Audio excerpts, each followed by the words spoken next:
Okay, so situation, a hollow cast iron pole has an outside diameter of 450 millimeters and an inside diameter of 350 millimeters. It is subjected to a compressive force of 1,200 kilonewtons, weight included, throughout its length of 1.2 meters. The pole is braced to prevent bending and buckling, and you're given E equals 100 gigapascal. For the first question, what is the resulting stress due to the compressive force? So, ang idea lang ng problem na to, mayroon tayong parang hollow na cylinder.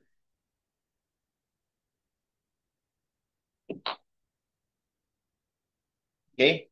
And then, we have this force, 1,200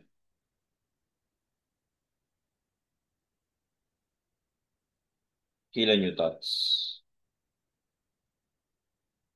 So the length of this pole, according to the problem, is 1.2 meter.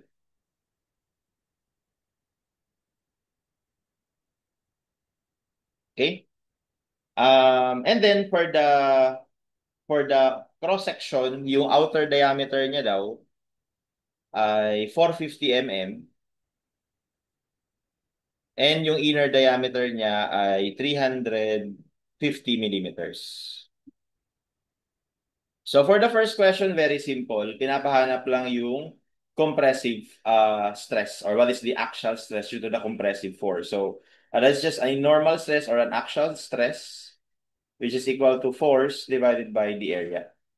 As for this problem, ang force natin is 1,200 and because we want this to be in megapascal, we must choose to convert this to newtons. No? So gumultiply ako ng 1,000 over area. So dahil hollow cylinder ito, so that is just the area of the outer circle minus the inner circle.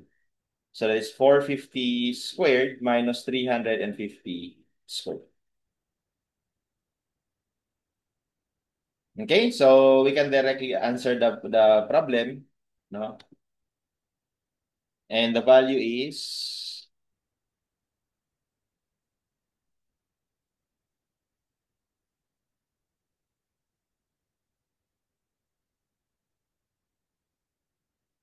19.10 megapascals.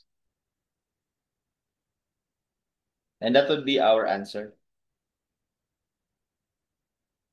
Okay, so for number one, that's letter D.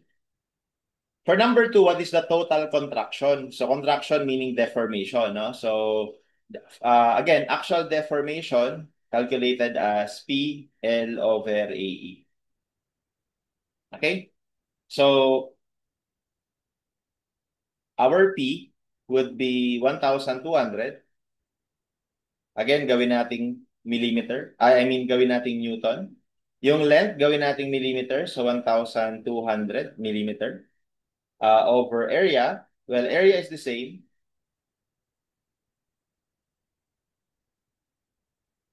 And then E. So the given E is actually 100 gigapascal. So 100. Gawin nating megapascal. So gumultiply ako ng 1,000. And that will give us our answer in millimeters. Kasi ito, Newton. Ito, millimeter. Ito, millimeter squared. Ito ay megapascal na equal lang sa Newton per millimeter squared. So cancel to, cancel to. So therefore, this is our units. Okay?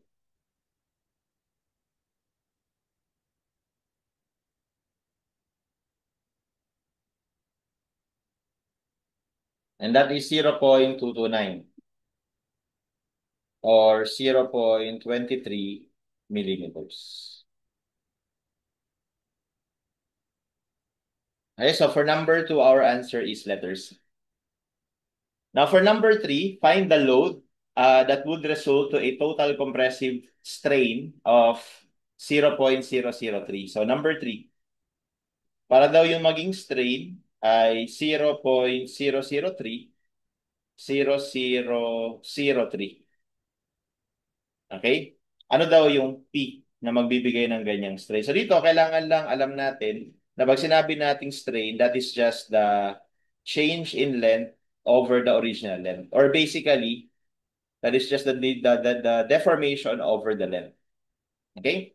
So ngayon, dahil actual deformation ito, from the actual deformation of PL over AE, this is telling us that our strain must be PL over AE over L. So meaning, magka-cancel lang itong L na to. So ibig sabihin, the formula for strain can be reduced to P over AE. Okay? So substitute lang natin lahat. So we have 0.003 equals P. So we are looking for this P. Gawin natin kilonewton yan. So mag-multiply tayo ng 1,000 para ma-convert yung kilonewton sa newton. And then the area is still the same.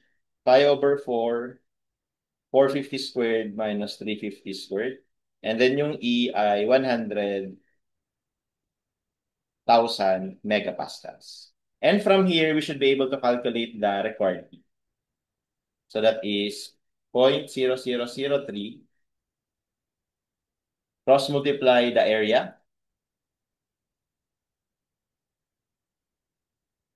and the E and then divided by 1,000. Okay, and that gives us 1,884.96 kilonewton.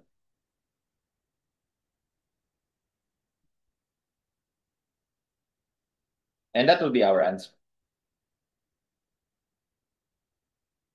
Okay, and that would be letter C. And that's how we solve this problem.